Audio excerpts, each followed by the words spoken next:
Good evening, Big Boyness Toys, and this is the Sony Z9F soundbar and wireless subwoofer. And if you've seen my video on the Clips Cinema 400, you'll see that I do not have that anymore. I returned that back to my rewards program, and I went back to my Yamaha ATS, the Costco soundbar, and my powered subwoofer. And you can see it's not connected to the wall anymore. I went to Hawaii back in May, and when I got back, it didn't want to talk to the TV, or the TV didn't want to talk to it. And my theory is there was a software issue, a software update with the TV, and it decided to say, we're not going to talk to this sound bar anymore. And what it was doing is, when I had it turned on, the TV would display that the home theater speakers were on, and then immediately change to TV speakers, and it kept doing that and doing that and doing that. And so I tried different HDMI cables. It said HDMI ARC, tried reprogramming it to the TV, and nothing. So it was about June 1st, yeah, and I was on Amazon, and just, dumb luck, checked out the system, and I got this for $650 plus tax, and retails for $899. Still sold on Amazon. I'm sorry, yeah, Amazon. They have it at $898.99 right now, and Sony's website's $899. There's optional rear speakers, but they are discontinued. So if you were considering the system, I would actually go to it's the HT A5000.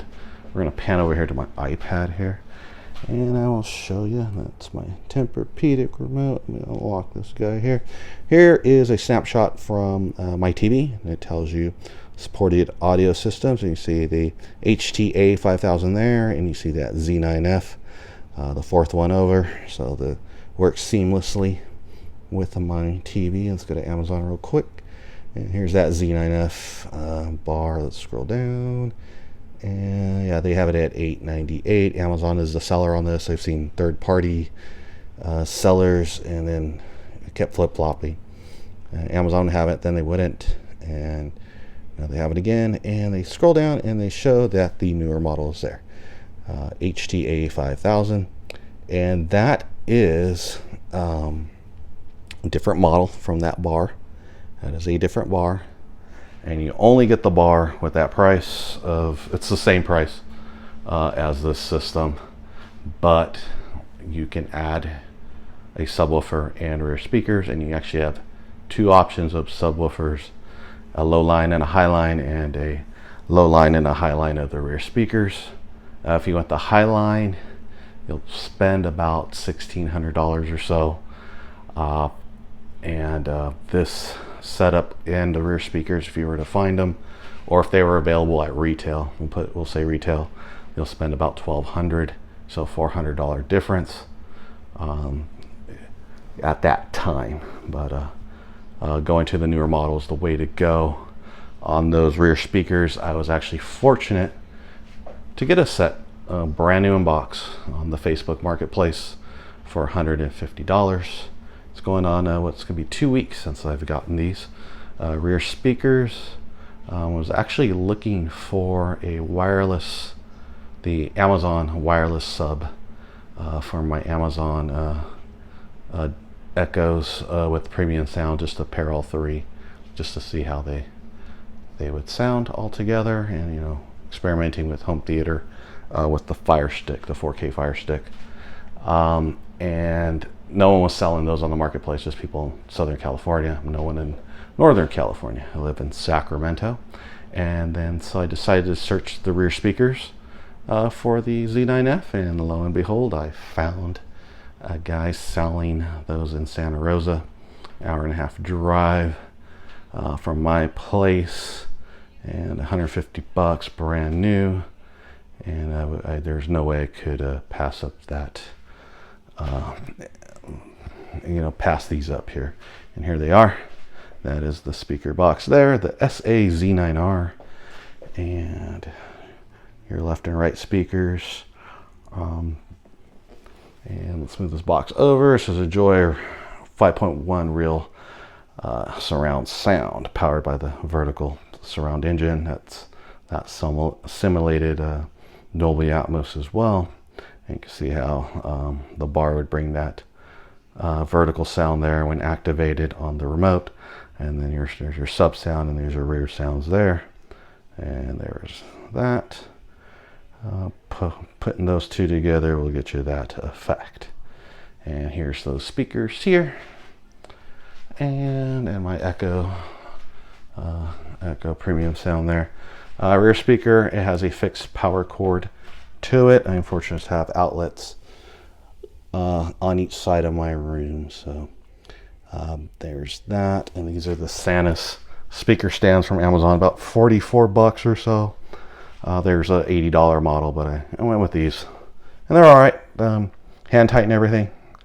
Don't over tighten like your adjustments here. I have it on the highest height available here. I did have them on my nightstand, these speakers, when I first got them. But see the coasters there. I like to have bottled water or something, but I don't want any mishaps with these, since you cannot get these speakers anymore. Let's pan back, and here is the this will be my right speaker, because if I have them set up as if I was in bed watching a movie. And so there's that, and once again, same setup here. I got a outlet on this side and everything all plugged in. And so yeah, sounds awesome. I mean, so awesome. Glad the rear speakers, I got this. I mean, the system, was fine as it is, but just adding those is a whole new realm. So that's why I suggest going to the HT A5000 and then picking out your sub and your rear speakers, because you're good. That's where it's at right now. The only thing I don't dig about this sound bar, you have it's not what the connections are here, but you have I have a LAN connected to it. You can do software updates and so forth, and it's all for the music stuff as well. Your HDMI, you got more than one HDMI port right there besides the ARC. The only thing I don't dig is this power cord right here is fixed to the bar. It does not separate. And so when doing the wall mount to this is it's not going to be as easy as a detachable plug, as you can see with the Yamaha's plug right here. You can fish it through, then mount later. This should be able to reach in between the wall and plug in due to the length of the cord. So I have to figure out either if I'm going to make new holes in the wall, or I do have a bracket kit that I can use to mount this. It's just I have to test that out to see if it's going to be secure. I don't need this thing falling and breaking off a bracket kit versus mounted on the wall with some toggle bolts and some adjustment screws. So yeah, very, very pleased to have this set, and a completed set. So once again, stick with the newer model. If you're gonna go with this route, it is different from this bar.